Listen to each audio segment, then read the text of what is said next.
அன்பு சொந்தங்களுக்கு இனிய வணக்கங்கள். இன்றைய பதிவுல சிம்மராசி அன்பர்களுக்கான குரு பயிற்சி பலன்களை தான் பார்க்க போறோம். நவகிரகங்களில் மிக முக்கியமான பவர்ஃபுல்லான பிரதான கிரகமான குரு பகவான் இப்போ காலபுருஷ தத்துவத்தின்படி முதல் வீடான மேஷ மனையிலிருந்து வரக்கூடிய 2024 ஆண்டு மே 1 அதாவது சித்திரை 18 மதியம் 12:59 மணிக்கு காலபுருஷ தத்துவத்தின்படி 2வது வீடான ரிஷபமனைக்கு பெயர்ச்சியாக இருக்கார். இங்கிருந்து குரு பகவான் தன்னுடைய பஞ்சம பார்வையா 5ஆம் பார்வையா கன்னி ராசியையும் தன்னுடைய 7ஆம் பார்வையா சமசப்தம பார்வையா விருச்சக மனையையும் தன்னுடைய பாக்கிய பார்வையா 9ஆம் பார்வையா மகர மனையையும் பார்க்கிறார். இதுவரைக்கும் கிருத்திகை 1ஆம் பாதத்துல இருந்த குரு பகவான் இப்போ ரிஷப ராசியில இருக்கும் கிருத்திகை 2ஆம் பாதத்துக்கு பெயர்ச்சியாக இருக்கார். இந்த குரு பகவானுடைய பெயர்ச்சி உங்களுக்கு என்ன மாதிரியான பலன்களை கொடுக்க போகுதுங்கிறத இந்த பதிவுல நம்ம பார்க்கலாம். இந்த குரு பகவான் உங்களுக்கு கொடுக்கக்கூடிய சாதக பாதகங்கள் என்னென்ன, எந்தெந்த விஷயங்களை இந்த காலகட்டத்துல நீங்க செய்யலாம், அவசியம் தவிர்த்துக்க வேண்டிய விஷயங்கள் என்னென்ன, இது மாதிரியான தகவல்களை தெளிவாகவும் விரிவாகவும் பார்க்க போறோம். கொஞ்சம் கூட வீடியோவை ஸ்கிப் பண்ணாம முழுமையா பார்க்க முயற்சி செய்யுங்க. வாங்க வீடியோக்குள்ள போலாம். நமஸ்காரம். டிஆர்பி எக்ஸாம் எழுதுற டீச்சர்ஸ்க்கு முக்கியமான ஒரு இன்ஃபர்மேஷன். எங்க கிட்ட தரமான ஏற்கனவே டிஆர்பி எக்ஸாம்ல பாஸ் பண்ண நோட்ஸ், பெஸ்டான நோட்ஸ் இருக்கு. டிஆர்பி ஜுவாலஜி நோட்ஸ் இருக்கு. ஆல் சிலபஸ்மே கவர் ஆயிருக்கு. எல்லா சிலபஸ்க்கும் வித் கொஸ்டின் பேங்கோட எங்க கிட்ட நோட்ஸ் இருக்கு. Educational psychology and general knowledge நோட்ஸும் சேர்ந்தே கிடைக்கும். தேவைப்படுறவங்க கீழே கொடுக்கப்பட்டிருக்க கான்டாக்ட் நம்பருக்கு வாட்ஸ்அப் பண்ணுங்க. முக்கிய குறிப்பு, ஜுவாலஜி டீச்சர்ஸ் மட்டும் கால் பண்ணுங்க. சிம்மராசியை பொறுத்த வரைக்கும் மகம் 1, 2, 3, 4 பாதங்கள், பூரம் 1, 2, 3, 4 பாதங்கள், உத்திரம் 1ஆம் பாதத்தை உள்ளடக்கியது சிம்மராசி. சிம்மராசிக்கு அதிபதி சூரிய பகவான். சிம்மராசி அன்பர்களை பொறுத்த வரைக்கும் உங்களுக்கு பஞ்சமஸ்தானத்துக்கும் அதே மாதிரி அஷ்டமஸ்தானத்துக்கும் அதிபதியான குரு பகவான் இந்த காலகட்டத்துல கர்ம தொழில் ஸ்தானமான 10ஆம் பாவகத்துல சஞ்சாரம் செய்கிறார். அவர் தன்னுடைய பஞ்சம பார்வையா தன குடும்ப வாக்குஸ்தானமான 2ஆம் பாவகத்தையும் தன்னுடைய சமசப்தம பார்வையா சுக தாயார் ஸ்தானமான 4ஆம் பாவகத்தையும் அதே மாதிரி தன்னுடைய பாக்கிய பார்வையா ருணரோக சத்ருஸ்தானமான 6ஆம் பாவகத்தையும் பார்வை செய்கிறார். கடந்த காலகட்டங்கள்ல குரு பகவான் பாக்கிய தந்தை ஸ்தானமான 9ஆம் பாவகத்துல இருந்தாலும் அவர் அஷ்டமாதிபதியா இருந்து பாக்கியஸ்தானத்துல அமர்ந்து நிறைய வலி வேதனைகளையும் தொந்தரவுகளையும் தேவையில்லாத மனக்கசப்பு இதையெல்லாம் நிச்சயமா உங்களுக்கு கொடுத்திருப்பாருங்கிறது தான் உண்மை. நிறைய பேருக்கு தந்தையோட மனஸ்தாபம், கருத்து வேறுபாடுகள் உண்டாகி இருக்கக்கூடிய அமைப்பு, இல்ல தந்தைக்கு நிறைய வலி வேதனைகள், உடல்நல தொந்தரவுகள் கொடுக்கிறது, தந்தைக்காக மருத்துவ சிகிச்சை மேற்கொள்வது, சுகபோகங்களை அனுபவிக்க முடியாம தடைகளை கொடுத்திருக்கும். ஒரு சிலருக்கு பாக்கியங்களை அனுபவிக்க முடியாம தடை கொடுத்திருக்கும். பாக்கியத்தை அனுபவிக்கிறதுல தடைகள் மீன்ஸ் நிறைய நமக்கு சந்தோஷம், எதெல்லாம் நமக்கு வாழ்க்கையில முன்னேற்றத்தை கொடுக்குமோ அதையெல்லாம் நம்ம பாக்கியம் நினைப்போம் இல்லையா. உதாரணத்துக்கு ஒரு திருமண பாக்கியமா இருக்கட்டும், ஒரு குழந்தை பாக்கியமா இருக்கட்டும், தொழில் பாக்கியமா இருக்கட்டும், இது மாதிரி சகல விதத்திலையும் பாக்கியங்களை அனுபவிக்கிறதுல தடங்கல்களை கொடுத்திருக்கும். வீட்டிலையும் ஒரு மரியாதை இல்லை, பணியிடத்திலையும் ஒரு மரியாதை இல்லை. நம்ம சொன்ன சொல்ல யாரும் காது கொடுத்து கேட்க மாட்டேங்கிறாங்க. நம்ம என்னதான் ஓடி ஓடி உழைச்சாலுமே நம்ம வேலைக்கு ஒரு ப்ராப்பர் ரெக்கக்னைஸ் கிடைக்கல. நம்மளை யாரும் புகழனாலும் பரவாயில்ல, நமக்கு தொந்தரவு கொடுக்காமலாவது இருக்கலாம், நம்மளை இகழாமலாவது இருக்கலாம், அதுவும் இல்லையே, மாத்தி மாத்தி நம்ம மேல வீண் பழி சொல்றதுலயே குறியா இருக்காங்களே அப்படிங்கிற மன வருத்தம் கடந்த காலகட்டங்கள்ல நிறைய பேருக்கு இருக்கும். சும்மா இருந்தாலும் ஒரு சிலருக்கு வழக்கு தேடி வந்திருக்கும்.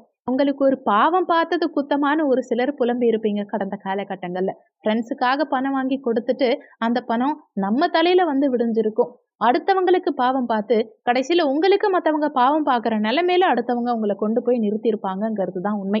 ஒரு சிலர் ஆவணம் சார்ந்த பிரச்சனைகள்ல சிக்கியிருப்பீங்க. ஒரு சிலர் ஃப்ரெண்ட்ஸுனால பிரச்சனைகள்ல சிக்கியிருப்பீங்க.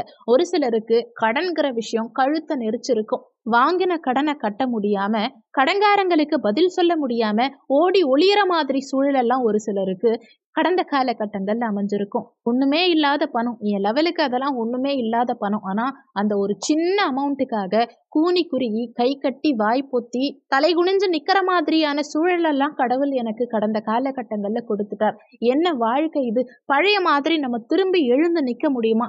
பழைய மாதிரி ஒரு சூழலை நம்மளால உருவாக்க முடியுமா? இனிமே நான் மேல வருவேனா அப்படிங்கிற ஒரு கேள்விக்குறியே ஒரு சிலருக்கு மனசுல தோன்றி இருக்கும். என்ன வாழ்க்கை இது? எதுக்கு இருக்கணுங்கிற மைண்ட் செட் கூட ஒரு சில சிம்மராசி அன்பர்களுக்கு கடந்த காலகட்டங்கள்ல வந்திருக்கும். ஏன்னா அஷ்டமாதிபதி குரு பாக்கியஸ்தானத்துல இருந்ததுதான் இவ்வளவுத்துக்கும் காரணம். நல்லா படிச்சுக்கிட்டு இருந்த குழந்தை இப்ப சரியா படிக்காம போயிட்டாங்க. படிப்புல தடை உண்டாயிடுச்சு. படிக்க முடியாமலே போயிடுச்சு. ஒரு சிலர் படிச்சுட்டு இருக்கீங்க, ஆனா நல்ல மார்க் எடுக்க முடியல. இந்த மாதிரி பல பிரச்சனைகள் சொல்லி மீள முடியாது அந்த அளவுக்கு பிரச்சனைகள் நிறைய பேர் கடந்த காலகட்டங்கள்ல ஃபேஸ் பண்ணியிருப்பீங்க. கவலைப்பட வேண்டாம். உங்களுடைய பிரச்சனைகளுக்கு பெரும்பாலும் இந்த காலகட்டம் ஒரு தீர்வு கொடுக்கும் காலகட்டமாக தான் இந்த பயிற்சி உங்களுக்கு குரு பயிற்சி இருக்கும். இந்த குரு பயிற்சியினால மேக்சிமம் உங்களுக்கு நற்பலன்கள் சாதகங்கள் அதிகம் கிடைக்கும். ஒரு சில தொந்தரவுகளும் கொடுக்கும். அது என்ன மாதிரியான தொந்தரவுகள்ங்கிறத கடைசியா பார்க்கலாம். பாசிட்டிவான பாயிண்ட்ஸ் ஃபர்ஸ்ட் பார்த்துடலாம். முக்கியமான விஷயம், ஆஹா ஓஹோன்னு மற்ற சேனல்ஸ்ல சொல்ற மாதிரியெல்லாம் நம்ம சேனல்ல சொல்ல மாட்டோம். உள்ளது உள்ளபடி தான் சொல்வோம். நீங்க உங்களுக்கு பாசிட்டிவா மட்டுமே கேட்கணும்னு நினைக்கிறீங்கன்னா இந்த வீடியோவை ஸ்கிப் பண்ணிட்டு வேற சேனலுக்கு தாராளமா நீங்க போய்க்கலாம். 2ஆம் பாவகம் தன குடும்ப வாக்குஸ்தானம். இந்த 2ஆம் பாவகத்தை குரு பகவான் பார்வை செய்யும் காரணத்தினால தன வருமானம் இந்த காலகட்டத்துல மிக சிறப்பா இருக்கும். ஏதாவது ஒரு வகையில பணம் உங்ககிட்ட வந்து சேரும்ங்கிறது தான் உண்மை.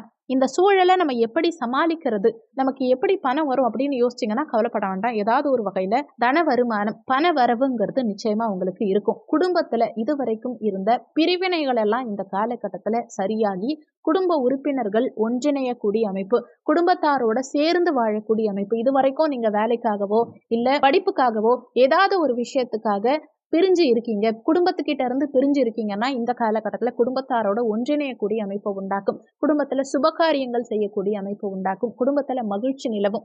உங்க வாக்கு சிறப்பா இருக்கும். ஏன்னா வாக்குஸ்தானமும் இதுவேதான். வாக்குஸ்தானத்தை குரு பகவான் பார்வை செய்யும் காரணத்தினால உங்க வாக்கு பரிதமாகும். கொடுத்த வாக்க சரியான நேரத்துல கரெக்டா நீங்க காப்பாத்துவீங்க. உங்க பேச்சுக்கு மரியாதை கூடும். இதுவரைக்கும் உங்க பேச்ச கேட்காதவங்க கூட இந்த காலகட்டத்துல நிதானமா உங்க பேச்ச கேட்பாங்க. கலைகள்ல ஆர்வம் நிறைய பேருக்கு இந்த காலகட்டத்துல அதிகரிக்கும். நிறைய பேருக்கு இந்த காலகட்டத்துல சுவையான உணவு உட்கொள்வதில் ஆர்வம் அதிகரிக்கும். ஆக மொத்தம் பார்க்கும்போது தனஸ்தானம் பிரமாதமா இருக்கு. தனஸ்தானம் வலுவடைய போகுது. அடுத்து சுகத்தாயார் ஸ்தானமான 4ஆம் பாவகத்தையும் குரு பகவான் பார்க்கிறார். அப்போ சுகபோகங்களை பெருக்கிக்க கூடிய அமைப்புங்கிறது உங்களுக்கு இந்த காலகட்டத்துல பிரமாதமா இருக்கும். அசையும் அசையா சொத்து சேர்க்கை இந்த காலகட்டத்துல சிறப்பா இருக்கும்.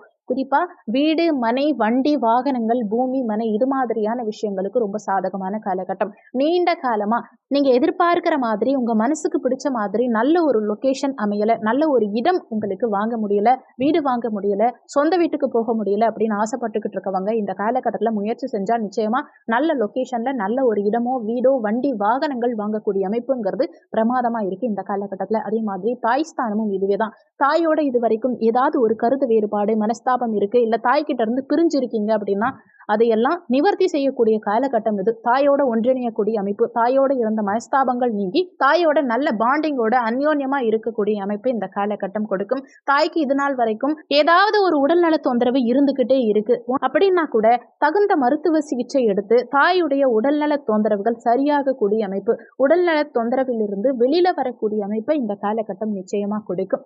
அதே மாதிரி உயர்கல்விங்கிற விஷயமும் இந்த 4ஆம் பாவகம் தான். அப்போ உயர்கல்வியில நல்ல வெற்றியை கொடுக்கும். நீங்க நினைச்ச மாதிரி ஒரு விஷயத்தை கண்டுபிடிச்சு கல்வியிலையும் நல்ல மேன்மையை காணக்கூடிய அமைப்பு கொடுக்கும். மாணவர்களுக்கு கல்விங்கிற விஷயம் பிரமாதமா இருக்கும். வாகனம் சம்பந்தமான தொழில் செய்யறவங்களுக்கும் இது ஒரு பொற்காலமா இருக்கும். சுகபோகத்தை பெருக்கக்கூடிய அமைப்பும் இந்த காலகட்டம் பிரமாதமா இருக்கும். அதே மாதிரி விவசாய துறையில இருக்கக்கூடிய சிம்மராசி அன்பர்களுக்கும் இந்த காலகட்டத்துல நல்ல மகசூல் கிடைக்கும். புதிய பயிர்கள் நீங்க செஞ்சு அது மூலமா நல்ல விளைச்சல் கண்டு நல்ல லாபம் காணக்கூடிய அமைப்பு, தோட்டங்கள் விளைநிலங்கள் வாங்கக்கூடிய அமைப்பு எல்லாம் இந்த காலகட்டம் கொடுக்கும். அடுத்து ருணரோக சத்ருஸ்தானமான 6ஆம் பாவகத்தையும் குரு பகவான் பார்க்கிறார். ருணம்னா கடன், ரோகம்னா வியாதி, சத்ருன்னா பகைவர்கள். இந்த 3 சார்ந்த விஷயங்களையும் இதுவரைக்கும் இருந்த தொந்தரவுகள் இந்த காலகட்டத்துல உங்களுக்கு சரியாகும்ங்கிறது தான் உண்மை. வியாதி வந்துச்சு அப்படின்னா கண்டிப்பா ஏற்கனவே வியாதி உங்களுக்கு இருக்குன்னாலும் அந்த உடல்நல தொந்தரவுகள் இந்த காலகட்டத்துல தகுந்த மருத்துவ சிகிச்சையினால சரியாகக்கூடிய அமைப்பு உண்டாக்கும். அதே மாதிரி பகைவர்களை வெல்லக்கூடிய அமைப்பை உண்டாக்கும். பகைவர்களால மறைமுக எதிரிகளால இதுவரைக்கும் தொந்தரவுகளை நீங்க அனுபவிச்சுட்டு இருந்தீங்க. அது தொழில் போட்டியாளர்களா இருக்கட்டும், இல்ல வீட்டு பக்கத்துல ஏதாவது ஒரு எதிரிகளா இருக்கட்டும், இல்ல வேலை இடத்துல பணியிடத்துல மறைமுக எதிரிகளா இருக்கட்டும், அந்த எதிரிகளை வெல்லக்கூடிய அமைப்பை உண்டாக்கும். ஒரு சிலருக்கு இவங்க தான் எதிரினே தெரியாம பிரச்சனைகளை ஃபேஸ் பண்ணுவீங்க. ஆனா யாரு உங்களுக்கு எதிரி, யாருதான் உங்களுக்கு கூட இருந்து குழி பறிச்சுட்டு இருக்காங்க, யாரு உங்களுக்கு எதிரியா இருக்காங்கன்னே தெரியாம இருந்திருக்கும். அந்த எதிரிகளை இனம் கண்டறிந்து இவங்க தான் உங்க எதிரின்னு தெரிஞ்சுக்கிட்டு அந்த எதிரிகளுக்கு ஏத்த மாதிரி அவங்கள வெல்லக்கூடிய அமைப்பு இந்த காலகட்டத்துல உங்களுக்கு கிடைக்கும். பகைவர்களால இருக்கக்கூடிய தொந்தரவுகளை, அதே மாதிரி கடனிலிருந்து விடுபடக்கூடிய அமைப்பை உண்டாக்கும். கடன் தொல்லைகள் கொஞ்சம் கண்ட்ரோல் ஆகும். கடனை அடைக்கிறதுக்கு உண்டான வழிமுறைகள் பிறக்கும். முழுமையா கடனிலிருந்து வெளியில வர முடியலன்னா கூட முக்காவாசி கடனையாவது அடைக்கிறதுக்கு உண்டான வழிமுறைகள் பிறக்கும். ஆனா உட்கார்ந்துட்டே இருந்து கடன் அடையலன்னு சொல்லி யோசிக்காதீங்க. நீங்க உழைச்சீங்கன்னா கண்டிப்பா உங்க உழைப்புக்கான சன்மானம் நிச்சயமா கிடைக்கும். அது மூலமா கடனை கொஞ்சம் கொஞ்சமா பைசல் செய்யக்கூடிய அமைப்பை உண்டாக்கும். கர்ம தொழில் ஸ்தானமான 10ஆம் பாவகத்துல குரு பகவான் அமர்ந்திருக்கக்கூடிய அமைப்பு பணம் சார்ந்த தொழில் செய்யறவங்க, வங்கி சம்பந்தமான கருவூலங்கள்ல ஒர்க் பண்றவங்க, பேங்க் செக்டார்ல ஒர்க் பண்றவங்க, அதே மாதிரி சொல்லிக் கொடுக்கறது, போதனை பண்றது, நீதித்துறை, சட்டம் இது மாதிரியான துறை சேரவங்களுக்கு, உதாரணத்துக்கு வக்கீல், ஆசிரியர், ஜோதிடர், கோவில்ல ஒர்க் பண்றவங்க, நீதிபதிகள், வழக்கறிஞர்கள் இது மாதிரி துறைகள்ல இருக்கவங்களுக்கும் இந்த காலகட்டம் ஒரு பொற்காலமா இருக்கும். 10ல குரு இருக்கக்கூடிய அமைப்பு சமுதாயத்துல நல்ல பெயர், புகழ், அங்கீகாரம் இதெல்லாம் கிடைக்கும். ஆனாலுமே தொழில ஏதாவது ஒரு மாற்றத்தையும் உண்டாக்கும். உங்க வேலையிலையும் மாற்றங்கள் இருக்கலாம். இருக்கிற வேலையில இருந்து வேற வேலை மாறத்துக்கு உண்டான அமைப்புகளையும் கொடுக்கலாம். ஆனா கவலைப்பட வேண்டாம். தொழில்ல எந்த மாற்றம் இருந்தாலும் மேக்சிமம் அது உங்களுக்கு நல்ல மாற்றமா தான் இருக்கும். அதனால கிடைக்கும் மாற்றத்தை, வரும் மாற்றத்தை அப்படியே ஏத்துக்க பாருங்க. ஒரு சிலருக்கு இடமாற்றம் இருக்கலாம், ஒரு சிலருக்கு வேலையை விட்டுட்டே இன்னொரு ஒரு வேலைக்கு மாறக்கூடிய அமைப்பு எல்லாம் கொடுக்கலாம். பஞ்சமஸ்தானமான 5ஆம் பாவகாதிபதி கர்ம தொழில் ஸ்தானத்துல அமர்வது அவ்வளவு விசேஷ பலன்களை கொடுக்கக்கூடிய அமைப்பு தான். ராஜயோக பலன்களை கொடுக்கும். நிலம், சொத்து சேர்க்கை இதெல்லாம் பிரமாதமா இருக்கும். ஆன்மீக ஈடுபாடு அதிகரிக்கும். குழந்தைகளுக்காகவும் குடும்பத்துக்காகவும் நிறைய பாடுபடுவீங்க இந்த காலகட்டத்துல.